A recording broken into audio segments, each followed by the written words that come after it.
మొదటగా ఈ పవిత్ర శ్లోకాన్ని భక్తితో విందాం.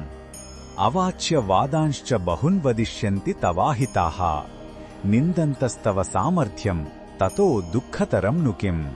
ఈ శ్లోకం అర్థమేమిటంటే, శ్రీకృష్ణుడు అర్జునుడితో ఇలా అంటున్నాడు: ఓ అర్జునా, ఒకవేళ నువ్వు భయంతో ఈ యుద్ధభూమి నుండి పారిపోతే నీ శత్రువులైన కౌరవులు నీ గురించి మాట్లాడటానికి వీలులేని ఎన్నో నిందావాక్యాలు మాట్లాడుతారు. నీ శక్తిని, పరాక్రమాన్ని కించపరుస్తూ ఎగతాళి చేస్తారు. ఒక వీరుడికి ఇంతకంటే ఎక్కువ దుఃఖాన్ని కలిగించే విషయం మరొకటి ఉంటుందా?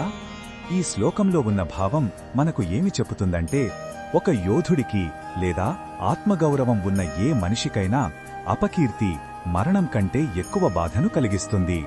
మనల్ని ద్వేషించేవారు మన సామర్థ్యాన్ని తక్కువ చేసి మాట్లాడినప్పుడు కలిగే మానసిక వేదన భరించలేనిది.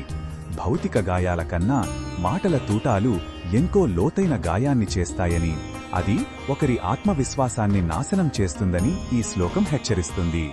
ఈ బోధనను మన దైనందిన జీవితంలో ఎలా ఉపయోగించుకోవచ్చు అంటే, మన జీవితంలోని బాధ్యతల నుండి, సవాళ్ల నుండి భయంతో పారిపోతే మనం ఇతరుల నుండి విమర్శలను, అవమానాలను ఎదుర్కోవలసి వస్తుంది.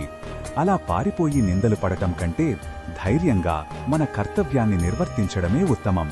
ఇతరుల నిందలకు భయపడి మన కడమలను వదిలివేయకూడదు. మన గౌరవాన్ని మనమే నిలబెట్టుకోవాలి. మరిన్ని భగవద్గీత శ్లోకాల అర్థాన్ని తెలుసుకోవాలంటే మా తదుపరి వీడియోలను తప్పకుండా చూడండి.